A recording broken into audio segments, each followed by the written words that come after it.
Apa kabarnya pemimpin-pemimpin Kristus? Aku yakin apapun keadaannya, kita percaya bahwa Tuhan Yesus tetap baik. Dari beberapa minggu kemarin, kita sudah belajar tentang kepemimpinan dari banyak tokoh-tokoh di Alkitab. Hari ini, kita mau belajar tentang kepemimpinan sejati yang membawa orang lain kepada kebenaran. Oleh karena itu, kalimat komitmen kita pada hari ini adalah aku mau memimpin dengan benar untuk membawa orang kepada kebenaran Kristus. Tentu kita tidak bisa membawa orang lain kepada kebenaran tanpa kuasa dan kemampuan yang berasal dari Tuhan. Maka dari itu, mari kita sama-sama memuji dan memuliakan namanya yang besar.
Shalom Impact Kids. Kita bulan ini banyak belajar tentang kepemimpinan dari tokoh-tokoh yang ada di dalam Alkitab.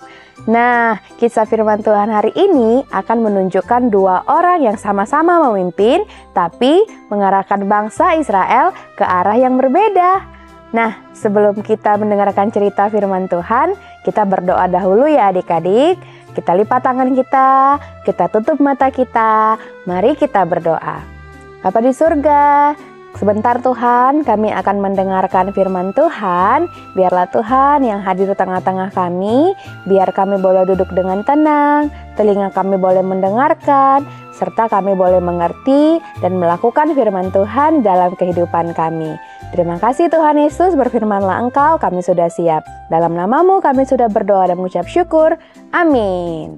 Jadi adik-adik, kisah ini terjadi ratusan tahun setelah masa pemerintahan Raja Daud.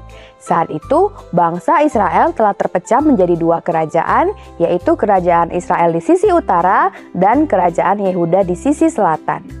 Pada saat itu, kerajaan Israel yang terpusat di Samaria dipimpin oleh Raja Ahab yang jahat di mata Tuhan.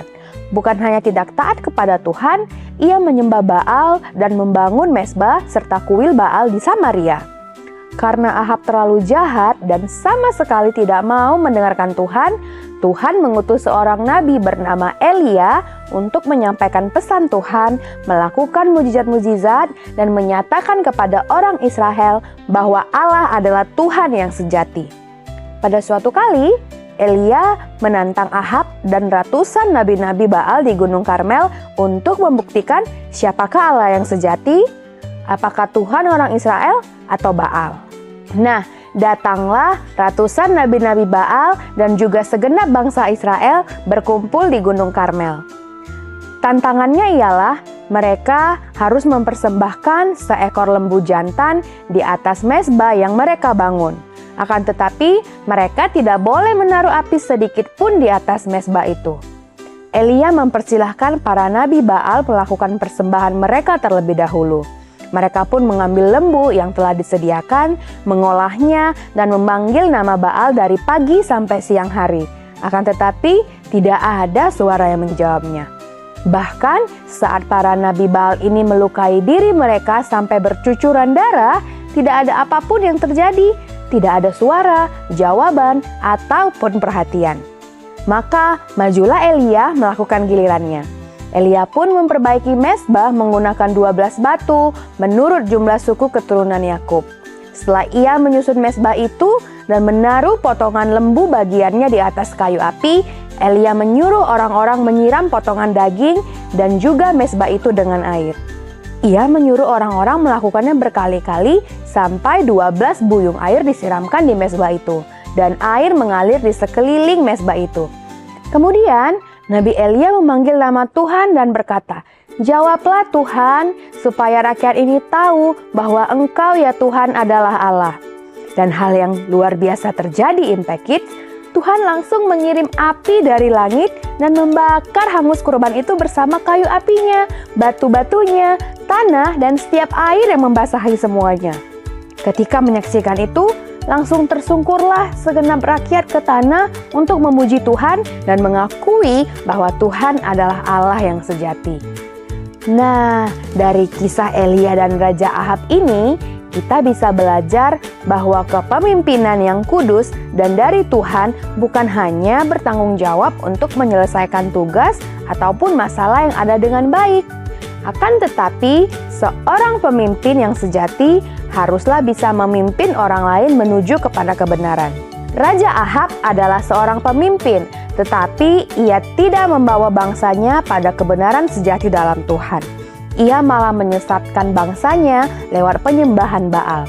Maka dari itu adik-adik, Tuhan memanggil Elia untuk bisa memimpin orang-orang melihat bahwa hanya Tuhanlah Allah yang sejati. Begitu juga dengan kita Impact Kids. Kalau kita menjadi seorang pemimpin, kita mau terus memimpin orang lain untuk melakukan hal-hal yang baik dan berkenan di dalam kebenaran Kristus. Mungkin kita mampu bertanggung jawab dan memimpin teman-teman kita dengan baik. Akan tetapi, kalau kita malah mencontohkan hal-hal yang tidak baik kepada mereka, maka semuanya itu sia-sia. Jadi sekarang, adik-adik Impact Kids, siapa di sini yang mau memimpin dalam kebenaran Tuhan? Angkat tangannya. Nah, kita mau sama-sama bangkit berdiri untuk menyatakan kalimat komitmen kita hari ini sekali lagi ya. Sama-sama kita katakan, aku mau memimpin dengan benar untuk membawa orang kepada kebenaran Kristus. Dan yang terakhir, kita mau sama-sama baca ayat hafalan kita pada hari ini yang diambil dari 2 Korintus 3 ayat 9b.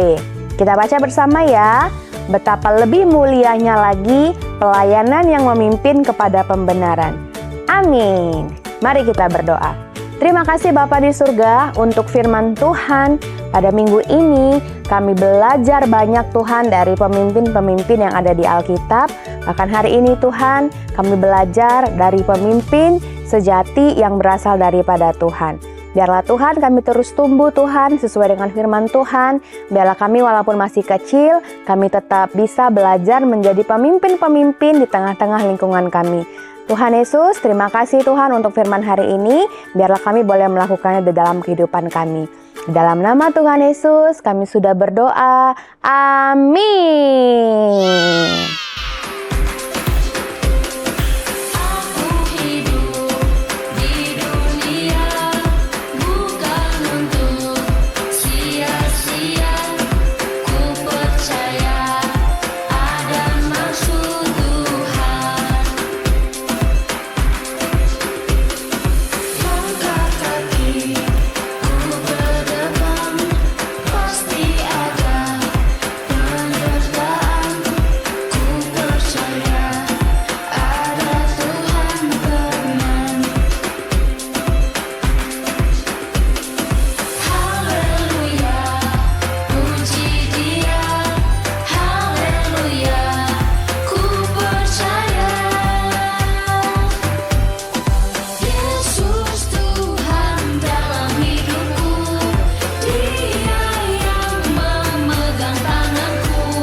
Itu dia Impact Kids. Kita baru saja belajar untuk menjadi pemimpin Kristus. Maka dari itu, jangan sampai ketinggalan ibadah online Impact Kids setiap hari Minggu jam 8 pagi.